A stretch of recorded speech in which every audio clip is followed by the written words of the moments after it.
Morning friends. आज हम लोग पुनः उपस्थित हैं आप सबों के साथ रूब्रिक्स पढ़ने के लिए। सभी को मेरा मृदुल प्रणाम और आशीर्वाद। आइए आज हम लोग एक नए रूब्रिक्स को हम लोग पहचानने का कोशिश करते हैं। हम लोग बहुत बड़े हो जाते हैं और फिर भी बहुत सारी बातों को समझ नहीं पाते हैं और बचकाना व्यवहार करते हैं। तो आइए अपने हम लोग उस उम्र को नापने का कोशिश करें कि हम कितने बच्चे हैं या कितने एडल्ट हो गए, युवा एडल्ट हो गए, यूथ हो गए हैं या बूढ़े हो गए।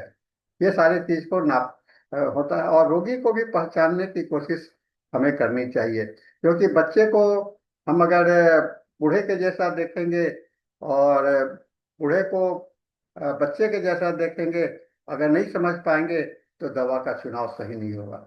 इस संदर्भ में एक हम लोग का बहुत अच्छा इंपॉर्टेंट रूब्रिक्स है जिसको हम लोग चाइल्डिश बिहेवियर कहते हैं। तो आइए आज हम लोग चाइल्डिश बिहेवियर को जानने का कोशिश करते हैं, ये क्या है और इसके संबंध में हम लोग विशेष जानकारी आज प्राप्त करेंगे। चाइल्डिश बिहेवियर को कहते हैं बाल सुलभ। ये बच्चों की बात नहीं है, ये बड़ों की बात है। ये लोग जो है सो बड़े लोग जो है सो बच्चे के जैसा व्यवहार करते हैं, उसको हम लोग बाल सुलभ व्यवहार कहते हैं, है ना, बच्चों के जैसा। है ना। कहा जाता है कि जॉन लीडन का बहुत अच्छा कोट है, remaining childish is a ट्रेमेंडस state of, ये नादानी का अपने अबोध भाव का सबसे बड़ा उदाहरण होता है कि वह चाइल्ड हमेशा चाइल्डिश ही रहता है। होम्योपैथिक रिपर्टरी में जो मेंटल रूब्रिक्स का समझने का इसलिए आवश्यकता होता है क्योंकि हम लोग डीपर मेंटल और इमोशनल कॉन्स्टिट्यूशंस के माध्यम को जब सिग्निफाई करते हैं, उसको लेके चलते हैं, तो हमारा टोटलिटी कंप्लीट होता है या डिजीज ड्रग पोर्ट्रेट बनता है। माइंड चाइल्डिश बिहेवियर इमेच्योरिटी को, अपरिपक्वता को, सोच का, उसके व्यवहार का और एक्शन का, ये दोनों तीनों चीज का अपरिपक्व होता है। ये आपको खाली खेलने के और ह्यूमर के से ऊपर भी हो जाता है। और इमोशनल रिग्रेशन, रिग्रेशन मतलब कि इमोशंस को पूर्व अवस्था में जाना, डिपेंडेंसी आश्रित होना, या साइकोलॉजिकल डिफेंस मैकेनिज्म के रूप में देखते हैं। डॉक्टर हैनीमैन के फिलोसॉफी से माइंड बॉडी जो इनसेपरेबल है, वहां पर इस मेंटल सिम्टम्स हमारे लिए बहुत ही उत्तम गाइडेंस का काम करता है दवा के चुनाव के लिए। कहा जाता है कि हम बच्चे के जैसा एक्साइटमेंट्स को पसंद किया जाता है सभी को, लेकिन हमेशा ऐसा क्रिसमस तो नहीं होता है, हमेशा होली नहीं होता है, हमेशा त्योहार नहीं होता है, इस समय पर ही आता है। चाइल्डिश बिहेवियर केवल चाइल्ड लाइक एक्शन ही नहीं है, लेकिन इसके तहत इसमें छिपी हुई भावनाएं बहुत सारे इंपॉर्टेंट हैं। एक होता है कि इमोशनल रिग्रेशन, अपने इमोशंस का डेवलपमेंट का जो मैच्योरिटी है उसके पूर्व अवस्था में चले जाना। और अक्सर जो चाइल्डिश भी होते हैं हमेशा चाहते हैं कि हम अपना जो इमोशंस है उसको बैलेंस करें पूर्व अवस्था में। अगर परिस्थिति बदलती है तो इमोशंस भी बदलता है, लेकिन ये वहां बदलते स्थिति में नहीं जाकर के पहले स्थिति में जाना चाहते हैं। लैक ऑफ मैच्योरिटी, इसमें मैच्योरिटी की कमी होती है। कोई भी सिचुएशंस को, किसी भी बात को समझने में इनका क्षमता नहीं होता है। डिपेंडेंसी, ये रिलाय करते हैं, ओवर रिलायंस होते हैं, आश्रित होते हैं दूसरों के सपोर्ट के लिए। ये अटेंशन सीकिंग बिहेवियर होता है, यानी कि चाहे बच्चे के जैसा हमेशा चाहते हैं वो कि हमको सिंपैथी मिले, हमको गेन, हमको अटेंशन, हमको ध्यान देंगे। ये साइकोलॉजिकल डिफेंस के रूप में भी देखा जाता है, क्योंकि ये अपने को बचाने के लिए, तनाव से, कोई दुर्घटना से बचने के लिए हम लोग भी इस तरह का व्यवहार करते हैं। मैथमेटिक टर्म्स में थोरिक टेंडेंसी जो है, तो हाइपर सेंसिटिविटी और इमोशनल फ्रैगिलिटी होता है, लचीलापन होता है, नाजुक होता है। और साइकोटिक टेंडेंसी, ये रिस्पॉन्सिबिलिटी नहीं लेना चाहते हैं और सोशल मेल एडेप्टेशन होता है। और syphilitic tendency, severe mental degeneration और डिमेंशिया के जैसा, जो बूढ़े में जो अर्ध पागलपन जैसा व्यवहार इसमें देखा जाता है। और पर्सनैलिटी ट्रेट जो होता है इसका, साइकोलॉजिकल का, ये काफी सेंसिटिव होते हैं और जल्दी नाराज हो जाते हैं और इनको बातें कोई जल्दी से लग जाता है। ईगो सेंट्रिक होते हैं, अपनी ईगो को ज्यादा देते हैं, अपना ही ज्यादा महत्व करते हैं, जैसा कि बच्चे करते हैं। और इमेच्योर होते हैं, किसी भी तनावपूर्ण स्थिति को या रणनीति को का सामना करने के लिए ये वहां से भाग खड़े होते हैं और सामना नहीं कर पाते हैं। रिग्रेशन का महत्व बहुत ज्यादा है। सिग्माइड फ्रेंड्स ने कहा कि रिग्रेशन एक डिफेंस मैकेनिज्म होता है, यानी कि इमोशंस को बैलेंस करके रखना, पूर्व अवस्था में बनाए रखना, ये बहुत महत्वपूर्ण होता है। इसीलिए इसका डेवलपमेंट होना चाहिए।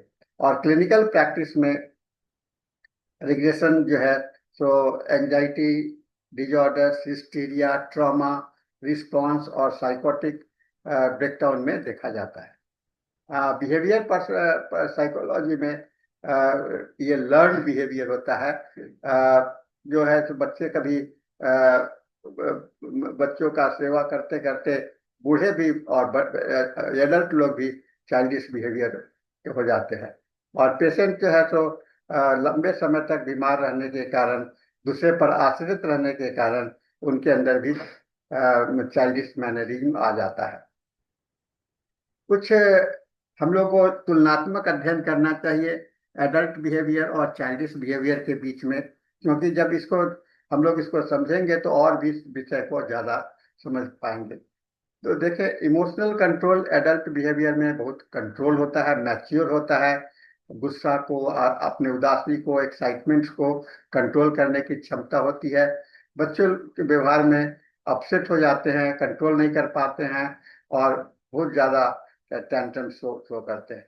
डिसीजन मेकिंग, ये एडल्ट जब होगा, जो डिसीजन मेकिंग होगा रैशनल होगा और फ्यूचर ओरिएंटेड डिसीजन होगा।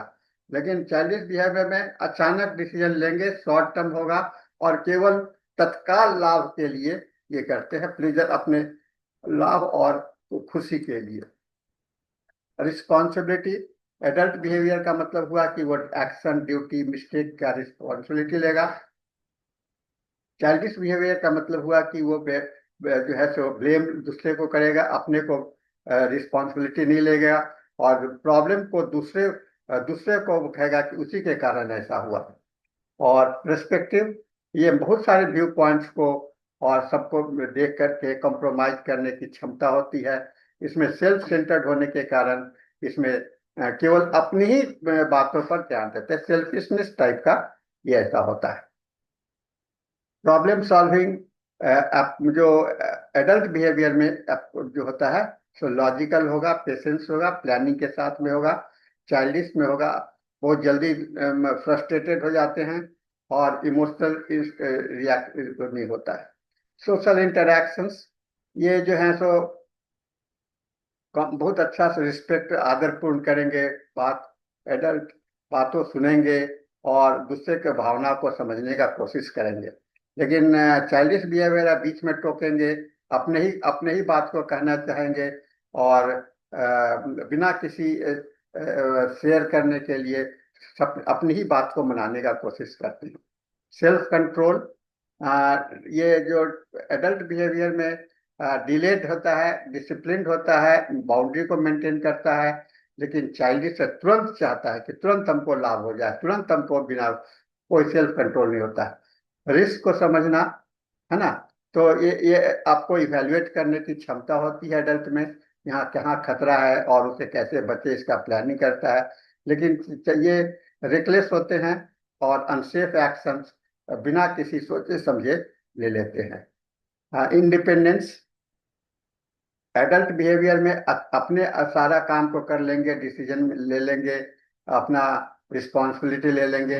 लेकिन जो चाइल्डिश बिहेवियर होगा वो हमेशा डिपेंडेंट होते हैं अपने पेरेंट्स पर, गार्जियंस पर, अपने दूसरे साथियों पर, और उसको रिस्पॉन्सिबिलिटी को हैंडल करना संभव नहीं होता है।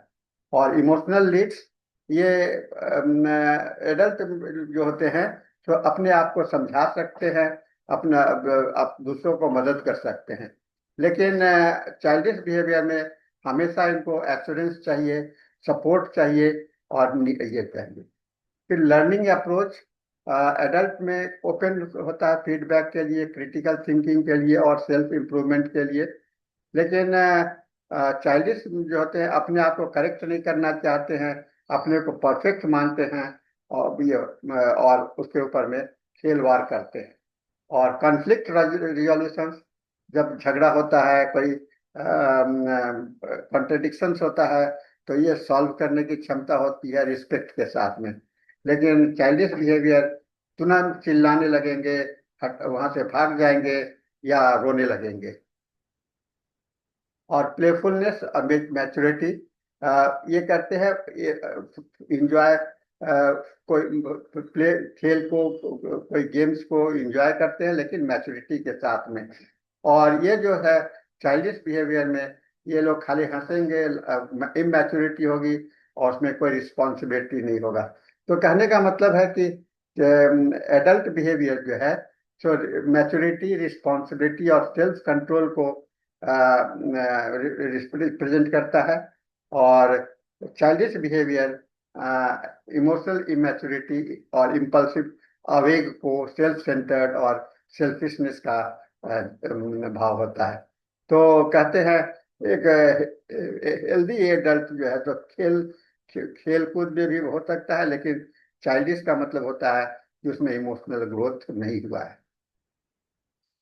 इसका क्लिनिकल पिक्चर हम लोग देखें, डिमेंशिया में खास करके बूढ़े लोगों में बच्चों जैसा व्यवहार करेंगे, बच्चों से खेलना, खिलौने से खेलना चाहेंगे और छोटी छोटी बातों पर हंसेंगे। हिस्टीरिया कन्वर्सन और डिजॉर्डर्स में भी ड्रामेटिक होगा, नाटकीय होगा, attention seeking child like behaviour होगा और टेंट्रम्स होगा। सिजोफ्रेनिया में भी होता है, एक अचानक मुस्कुराने लगेंगे, अचानक डिसऑर्गेनाइज स्पीक होगा, जिसको कि इन्फेंटाइल इफेक्ट्स कहते हैं। इंटेलेक्चुअल डिजेबिलिटी, ये लाइफ लॉन्ग डेवलपमेंट डिलेड, जैसे ना मेंटली रिटार्डेड चाइल्ड जैसा होता है कि इसमें डेवलपमेंट नहीं होता है। देन है personality disorder, dependent border line traits होता है, इसमें डिपेंडेंट होता है, आश्रित होता है और हमेशा अपने आप को असहाय महसूस करता है। ऑटिज्म स्पेक्ट्रम में भी आपको देखिएगा इस तरह का होगा, और केवल एक इसमें सोशल एडेप्टिव बिहेवियर नहीं होता है। न्यूरोलॉजिकल डिजॉर्डर्स में भी कॉन्जेनिटल होता है, जहाँ की ब्रेन इंजुरी और किसी के कारण से डेवलपमेंट नहीं होता है। पेशेंट से जब बात करेंगे तो उसका जो नॉन वर्बल है, देखिएगा हमेशा प्लेइंग विद द टॉय और object means for the child. Sulking करना, सिसकना, पॉटिंग करना, टेंटम्स करना, जब कुछ नहीं करने पर बड़ा नाराज हो जाएंगे, ना हाँ हाँ करने लगेंगे। फिर एक्सेसिव क्लिंगिंग, हमेशा अपने बच्चे आते हैं और अपने पेरेंट्स के साथ में चिपके रहते हैं, उनके साथ में क्लिंगिंग रहते हैं और बिना कारण के हंसेंगे इनअप्रोप्रिएटली, और अपने बच्चों के जैसा कपड़ा ये सब पहनने का कोशिश करते हैं। इसका जो है तो वर्बल क्यूज है, इसका जो आवाज होगा एक बच्चे के जैसा होगा, है ना। और ज्यादातर ये लोग जो है सो singing nursery rhymes and reciting poems, give irrelevant mature responsibility response to question. Question आपके प्रश्न करेंगे तो उसका कोई एक बिना किसी संदर्भित जवाब देते हैं, इमैच्योर जवाब देते हैं और हमेशा कंप्लेन करने का, कंप्लेनिंग करेंगे अपना, बार बार आप पूछ रहे हैं कुछ, जवाब कुछ देता चला जाएगा। क्रॉस रेफरेंस आपको बहुत सारे मिलेंगे इसमें, जैसे इम्बेसिलिटी है ना, मेंटल वीकनेस, ये कॉन्जेनिटल परमानेंट इंटेलेक्चुअल डिजेबिलिटी है, और इम्बेसिलिटी परमानेंट है, चाइल्डिश कैन बी टेम्पोररी भी हो सकता है। माइंड पुलिस बिहेवियर, एब्सर्ड और जोकर के जैसा व्यवहार करना। पुलिसनेस जो है तो ह्यूमरस होता है, चाइल्डिश होता है इमेच्योरिटी के कारण होता है। और प्लेफुलनेस, ये चेयरफुल प्लेफुल एटीट्यूड होगा। प्लेफुलनेस हेल्दी है, चाइल्डिश ऑफन रिफ्लेक्ट्स पैथोलॉजिकल। फिर है माइंड सल की, सुसकना, और silly laughing, inappropriate meaningless laughter, बिना किसी कारण के हंसने लगना या ये करना।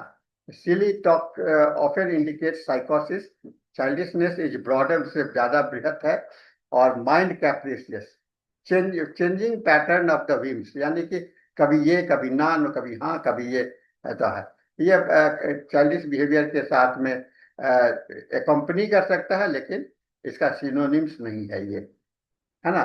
माइंड ऑब्स्टिनेसी, ये जिद्दीपन होता है, और जो कि कॉमन एलिमेंट होता है चाइल्ड का, लेकिन फुली स्कोप नहीं होता है। ईगोसेंट्रिक, सेल्फिशनेस होता है, और चाइल्डिश सेल्फिशनेस होता है, लेकिन selfish adult are not always childish. तो ये दोनों को हम लोग को अंतर करना चाहिए।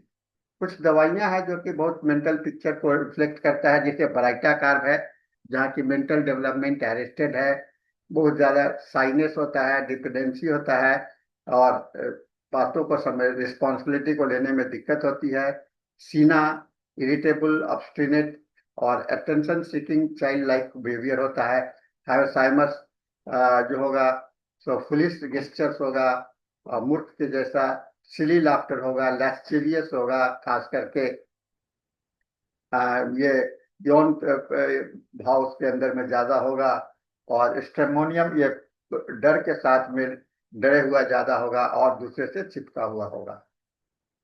फिर मेडोरिनम भी है, बहुत सेंसिटिव चाइल्ड होते हैं, चाइल्डिश बिहेवियर होगा, और जल्दी थक जाते हैं, और प्यार और इस समय एक्साइटमेंट जल्दी होता है। ट्यूबरकुलिनम रेस्टलेस होते हैं, डिस्ट्रक्टिव होते हैं, इम्पल्सिव होते हैं, behaviour switch rapidly like a spoiled child. Sulphur जो है तो ईगो सेंट्रिक होता है, सफाई फाई नहीं करना पसंद करता है, उसका जो सोच जो होता है तो डिसऑर्गेनाइज होता है, ऑर्गेनाइज नहीं होता है। आइए कुछ केस हम लोग देखते हैं। एक 35 साल की महिला आई, जो विडो थी 8 साल से, और उसको गाउट का प्रॉब्लम था, तो उसके ठेवने में दर्द हुआ करता था चलने पर, और उसको हिस्टेक्टोमी का हिस्ट्री है उसके था। जब जब वो दर्द होता था तो बहुत ज्यादा रेस्टलेस हो जाती थी, बच्चों के जैसा व्यवहार करती थी, और हमेशा अपने को असहाय करना, और बच्चों के जैसे आवाज में मांग करना, और हमेशा अटेंशन की बात किया करती थी। उनका लड़का ने बताया कि हमेशा ये अपने पोती के नाती के जो है खिलौने उसके साथ में बैठ करके खेला करती थी, और अपने बचपन की यादें उनके साथ में साझा करती है। और physically healthy, mental accept pain, दर्द को छोड़ करके फिजिकली हेल्दी है, और हमेशा ये अपने पुराने इमोशनल इरिग्रेशन में जाती है।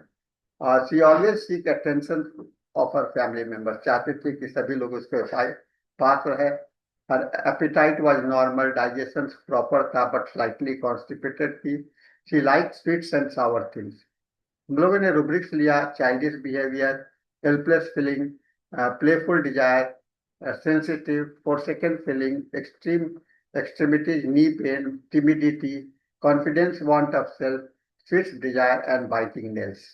देखिए, बराइटा कार्ब यहाँ उभर करके आया है, और बराइटा कार्ब को हम लोगों ने ट्रांसमिट किया इमेच्योरिटी के कारण, और 0/5 में 15 दिन के बाद में आने के लिए कहा, लेकिन वह 20 दिन के बाद में आई। कहा कि दर्द बढ़ गया है, लेकिन हम लोगों ने दवा नहीं बढ़ाया, और 15 दिन के बाद में वो अच्छा महसूस करने लगी थी, और there was no aggravation followed by the relief. We do not, और इसी तरह से ये कंटिन्यू होता रहा, और करीब करीब 1 साल के अंदर में उसके सारे प्रॉब्लम सॉल्व थे। दूसरा केस है, आप दूसरा केस है, एक नहीं, इसका फॉलोअप में है, वही है। 1 मंथ के बाद में मैंने इसको बता दिया है, 1 साल तक ट्रीटमेंट चला, और वो अपना आज भी वो बच्चों के साथ खेलती है, लेकिन उसके साथ में कोई दर्द नहीं है। अब एक हम लोग का इसका क्लिनिकल और प्रैक्टिकल रेलेवेंस क्या है? Mental symptoms such as childishness help identify deep-seated pathology, mimetic tendencies, or single peculiar mental rubrics can offer lead to हम लोग को ले जा सकता है। काउंसलिंग implications, जब हम रोगी को काउंसलिंग करते हैं तो उस समय भी आपको फैमिली काउंसलिंग इस पर ज्यादा ये मदद करता है। आइए इसका पेडियाट्रिक्स और जियाट्रिक्स में इसका महत्व है। ये आइडेंटिफाई करता है कि ये बच्चा जो है सो मेंटल डिक्लाइन में है और ये एडल्ट है वो उसका डिमेंशिया स्टेज में है।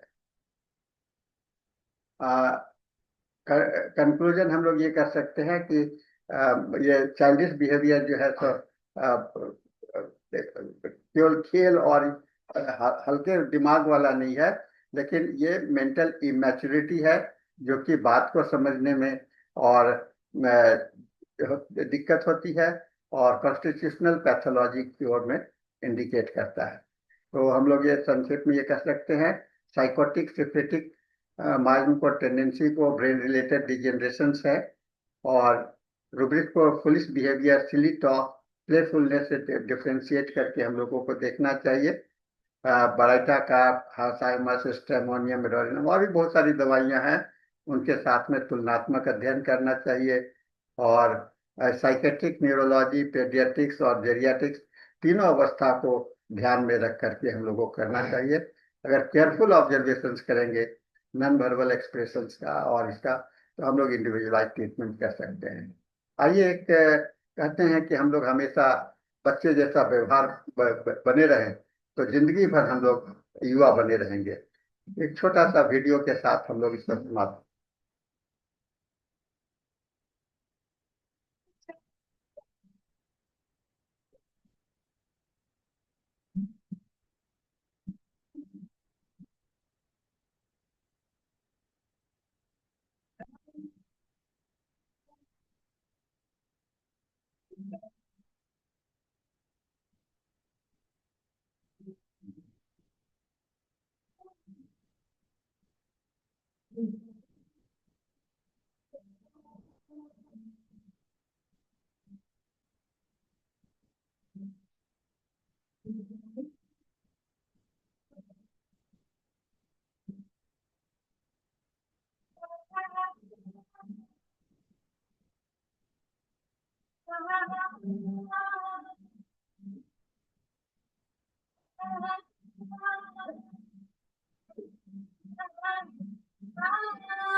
तो इसके साथ में हम लोग का सेशन समाप्त होता है।